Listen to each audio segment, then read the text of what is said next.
लेकिन यहाँ पे सवाल ये है कि इस हत्याकांड को हम धार्मिक रूप क्यों दें? लोगों के बीच जो है कि धर्म भावना और इसकी बातें जो परोस दी जाती है, इसकी वजह से लोग इस प्रकार हिंसक हो जाते हैं कि खून कत्ल, यहाँ तक कि तोड़ फोड़, यहाँ तक कि नुकसान पहुँचाने से भी वो बाज नहीं आते। लेकिन ऐसी घटनाओं की पुनरावृत्ति न हो, इसके लिए ठोस कदम भारत सरकार को, केंद्र सरकार को, राज्य सरकार को, जहां जहां जिस पार्टी की सरकारें हैं जिन राज्यों में, उनको ठोस कदम उठाना होगा। आप देख रहे हैं सौगंध टीवी में, आपके साथ शिवम चौबे।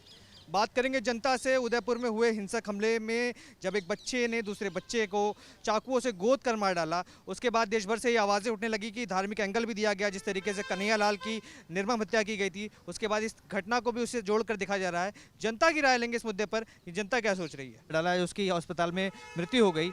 किस तरीके से देख रहे हैं कानून व्यवस्था को लेकर, धार्मिक एंगल को लेकर, किस तरीके से जनता देख रही है? देखिए, जहाँ तक कन्हैया जी का सवाल था, कन्हैया लाल की जो हत्या हुई थी वो एक सुनियोजित हत्या थी। उसे धार्मिक रूप से कहा जा सकता है कि दो मुस्लिम व्यक्तियों के द्वारा उसके दुकान में घुस करके उसकी हत्या, निर्मम तरीके से हत्या, उसके पूरा देश, पूरा भारत ने उसकी भर्त्सना की। हालांकि मुस्लिम के धर्म के लोगों ने भी इस हत्या को जो है कि भर्त्सना की, उसकी गलत कहा।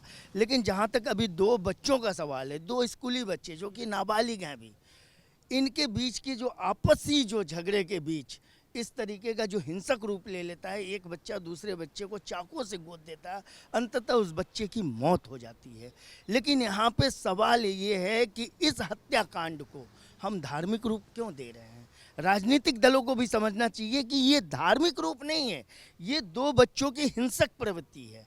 अब आप देखा जाए कि यह समाज के अंदर जो आज हिंसक प्रवृत्ति बनी जा रही है, लोग हिंसक होते जा रहे हैं, चाहे वो नाबालिग बच्चे हो, छोटे हो, चाहे समझदार हो, चाहे बालिग हो, चाहे महिला हो या पुरुष हो, उनके अंदर जो हिंसा की भावना आज बढ़ी जा रही है, उसकी वजह क्या है? उसकी वजह से जो आज समाज बात बात पे हिंसक होता जा रहा है।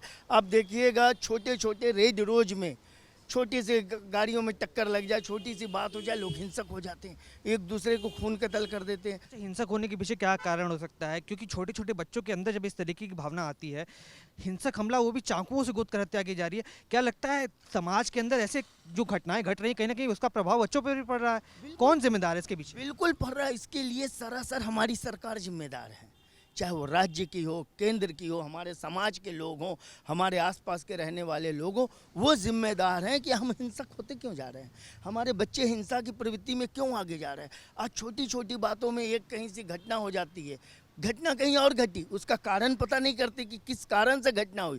लोगों के बीच जो है कि धर्म भावना और इसकी बातें जो परोस दी जाती है, इसकी वजह से लोग इस प्रकार हिंसक हो जाते हैं कि खून कत्ल, यहाँ तक कि तोड़ फोड़, यहाँ तक कि नुकसान पहुँचाने से भी वो बाज नहीं आते।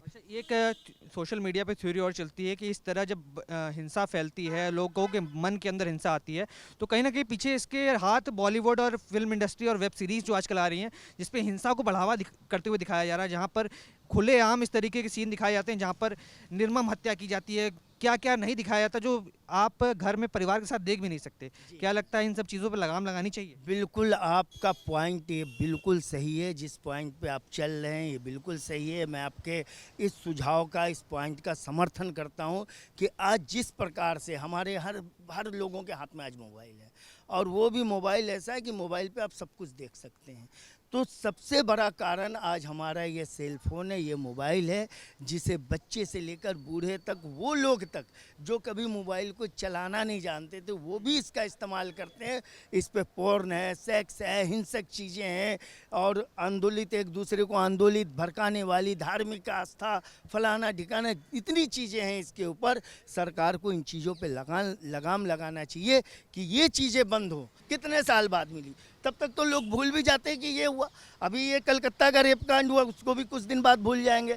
अभी ये उदयपुर में जो दो बच्चों का हिंसक जो मामला हुआ, इसको भी कुछ दिन बाद भूल जाएंगे लोग। लेकिन ऐसी घटनाओं की पुनरावृत्ति न हो, इसके लिए ठोस कदम भारत सरकार को, केंद्र सरकार को, राज्य सरकार को, जहां जहां जिस पार्टी की सरकारें हैं जिन राज्यों में, उनको ठोस कदम उठाना होगा और आम जनता को स्टाम्प पेपर पे लिख के देना होगा कि हमारे राज्य में ऐसी घटनाओं की पुनरावृत्ति नहीं होगी। तभी ये हमारा देश, हमारा समाज सुरक्षित रहेगा। अन्यथा हमारे पास कुछ भी नहीं बचेगा। हम रोज़ चिल्लाते रहेंगे, रोज़ धरना प्रदर्शन करते रहेंगे। जिस तरीके से देखा जनता की राय, जो आक्रोश जनता में है, चाहे वो कानून व्यवस्था को लेकर हो, चाहे वो कोलकाता में हुए दुष्कर्म को लेकर हो, जनता की राय है कि सरकारें जिस तरीके से राजनीति में अपना दमखम लगाती हैं, चुनाव लड़ने में दमखम लगाती हैं, उसी तरीके से महिला सुरक्षा के प्रति अगर कोई कदम उठाया जाए, ठोस कार्रवाई की जाए, तो ऐसी घटनाएं समाज में कम हो सकती हैं। तमाम ऐसी खबरों के लिए बने रहे हमारे साथ, देखते रहे सौगंध टीवी। धन्यवाद। आप देख रहे हैं सौगंध टीवी, सौगंध वतन की।